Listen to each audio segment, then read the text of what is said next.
ऐकत आहात चैत्राली लिखित नायिका की खलनायिका भाग 2. तुला इतकं सहज मी सोडणार नाही बॉडीगार्ड.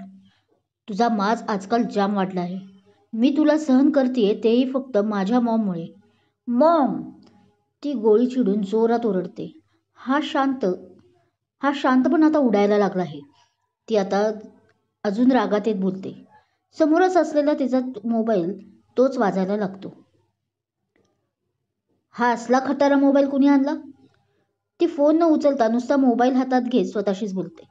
दुसरं कोण असणार मायरा? एक वेळ तोच शांत. ती आता आपले केस परत धरत्याने ओरडते. शांतनू, हे बघ, ती तुझी बहीण आहे म्हणून आम्ही इतकी वर्ष तिला सहन करतोय. पण तुला नाही वाटत आता हे जरा ती अतिच करतेय म्हणून? सेटवर शांतनू जाताच त्याचा मॅनेजर कम फ्रेंड प्रियांश त्याला बोलत होता. हो भावा, माहीत आहे मला सर्व, पण माझ्या हातात काहीच नाही. मला सगळं मॅनेज तिचं त्या मिसेस पाटील करतात. यू नो ना. तो समोरच्या कॅमेऱ्यात लक्ष घालत बोलतो. मला एक कळत नाही, तू त्यांना आई का म्हणत नाही? मिसेस माने का म्हणतो? त्या तुझ्याही आई. प्रियांश बोलणार तसं तो रागात बघायला लागतो. त्या माझ्या आई नाही, त्या फक्त समायराच्या आई आहेत. अंडरस्टँड? तू माझ्या पर्सनल बाबींवर लक्ष न देता जा समायराला कॉल कर. बघ ती कुठे आली आहे ते. तो चिडून बोलतो. मी का करू? ती तुझी सीस आहे आणि तूच या फिल्मचा डिरेक्टरही आहे. असेल तुला तुझ्या फिल्मचे महत्त्व तर कर तूच तिला कॉल. प्रियांश मात्र आता चिडून आपले दोन्ही खांदे उडवत म्हणाला. हो का? पण भावा, मी जरी डिरेक्टर असलो तरी याचा प्रोड्युसर कोण आहे? आणि मॅनेजरलाही विसरलात वाटतं. शांतनूही गुरमीत बोलला. हां, ओके. पण शांतनू, हे शेवटचं.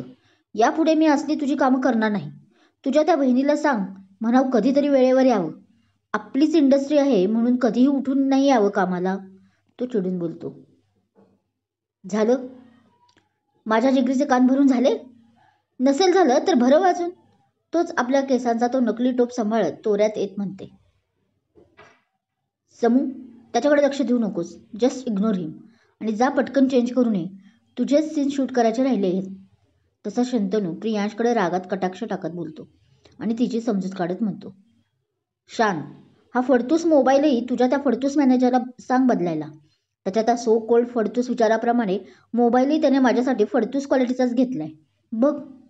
ती आपल्या लाखो रुपयाची असलेल्या मस्त हाय फॅशनच्या पर्समधून तो मोबाईल काढत म्हणते. समू यार. पण तिचं बोलणं शांतनूला राग आणून देत होतं. तरीही तो आपल्या मनावर बरंच कंट्रोल करत तिला बोलतो. हा मोबाईल मी चॉईस केलाय, प्रियांशने नाही. तो थोडंसं कठोर आवाजात बोलतो. अरे जिगरी, कशाला तू स्वतःवर ओढून घेतोय? मी आहे तापट, आय नो. पण हे बघ, आता मी शांत आहे. तू उगीच त्याची बाजू घेऊ नकोस. ती स्वतःला कंट्रोल करत म्हणते.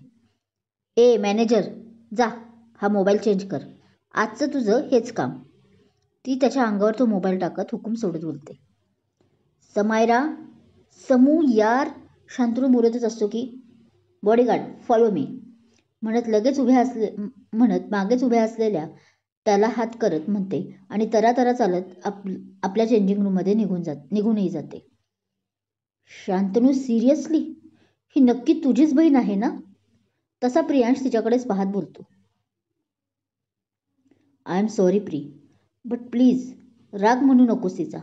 नादान आहे ती. तिला अजून कळत नाही. शांतनू त्याला समजावत बोलतो.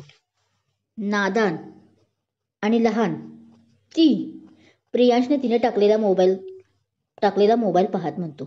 मोबाईल खरं तर लेटेस्ट होता. 4 दिवसापूर्वीच लॉन्च झालेला. बरं चल, तुमच्या मॅडमसाठी नवीन आज लॉन्च झालेला मोबाईल आणून देतो. मोबाईल हलवत तो बोलतो. आता हेच काम राहायचं बाकी होतं. सॉरी यार. शांतनू लहान तोंड करत म्हणतो. Chill, it's okay. त्याची पाठ थोपटत तो हसून निघून जातो. यार समू, तू खूप चेंज झालीस. आय नो तू लहानपणापासून अशीच होती हट्टी, नादान. पण आजकाल तुझ्यातला हा घमेंडपणाही दिवसेंदिवस वाढत चालला आहे. काय करू यार मी तुझं? तो आपल्या खुर्चीत बसून डोकं मागं टेकून स्वतःशीच बोलतो. अलगद त्याचे डोळे मिटतात आणि परत ते स्वप्न पडायला लागतं. तर हा आपल्या कथेचा अजून एक पात्र शांतनू माने पाटील. गेल्या 7-8 वर्षापासून याचीच दहशत होती आपल्या बॉलिवूडवर. खूप मोठा दिग्दर्शक होता तो आणि गेल्या 2 वर्षापासून त्याने आपली धाकटी बहीण समायरालाही या क्षेत्रात आणलं होतं.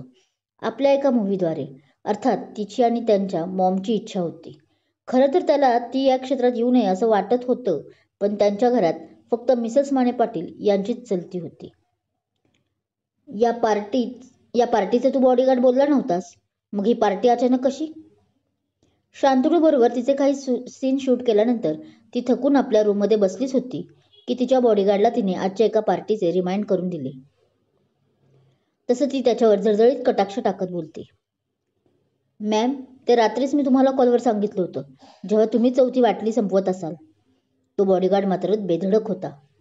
तिला तो अजिबात घाबरत नव्हता. शांतनूला तर त्याचं फार अप्रूप वाटायचं. पण तोच एक आहे हो, हिला हँडल करू शकतो हे तो जाणत होता. त्यामुळे शांतनू त्याच्यावर सर्व सोडून निर्धास्त असायचा. आता तुम्ही हेही म्हणाल की त्याला काय माहीत की तिने 4 बॉटल दारू घेतली, तर तो तिचा नेहमीचा कोटा असायचा, जो तेवढाच रोज ती घ्यायची, तरच तिला चढायची, हेही शांतनू व तिच्या बॉडीगार्डला माहीत होतं. ओके, आता एवढी मोठी पार्टी आहे माधवची आणि त्यात तो लहानपणीचा मित्र आहे म्हटल्यावर तर जावेच लागेल. तिला खरं तर त्याच्या बोलण्याचा राग आला होता, पण तरी ती आपला मेकअप आरशात चेक करत बोलते. तू तुझ्या त्या मिडल क्लास मॉमला सांगितले आहे ना रात्री बराच उशीर होणार आहे? तिने तिच्या बॅगकडे हात करत विचारले. मॅम, बॉडीगार्ड मी तुमचा आहे, सो माझ्या आईला किंवा माझ्या घरच्यांना बोलायचा तुम्हाला काही एक अधिकार नाही. तो परत एकदा तिला खडे बोल सुनावत तिच्या ड्रेसची चेन लावत म्हणाला. तो मागे वळला तसं तिने त्याला आपल्याकडे ओढलं आणि त्याच्या ओठांवर ओठ टेकवले. एक डीप केस केलं. याच तुझ्या बाणामुळे मला तू जास्त भावतो जान. ती नाटकी हसत परत एकदा त्याचे ओठ चावते. तो 2-3 मिनिटं तर स्तब्धच असतो. आता काय झालं त्याच्याबरोबर हेच त्याला कळत नव्हतं. पण तिचं ते मिश्किल हसू पाहत तो भानावर येतो आणि आपले ओठ पुसून टाकत तिच्याकडे एक रागाचा कटाक्ष टाकत बाहेर निघून जातो. I just love your choice my baby. ती समोरच्या आरशात स्वतःच्या प्रतिबिंबाकडे पाहत स्वतःला फ्लाइंग किस देत बोलते आणि डोळा मारून बाहेर पडते त्याच्याच मागे. यार सॅम, अजून किती दिवस हे चालणार? तो बाहेर येताच स्वतःशीच एका कोपऱ्यात उभा राहून बोलत होता. संपूर्ण शरीर आता रागाने थरथरत होतं. ओ बॉडीगार्ड, स्वतःशी बोलून झालं असेल तर पार्टीला निघूयात का आता? तोच मागून तिचा आवाज ऐकू येतो आणि तो तिच्याशी काही न बोलता सेट बाहेर पडतो. शांतनू दोघांना पाहत होता. त्याला आता तिच्या बॉडीगार्डची कीव येत होती, पण तो काहीच करू शकत नव्हता या प्रकरणात. क्रमशः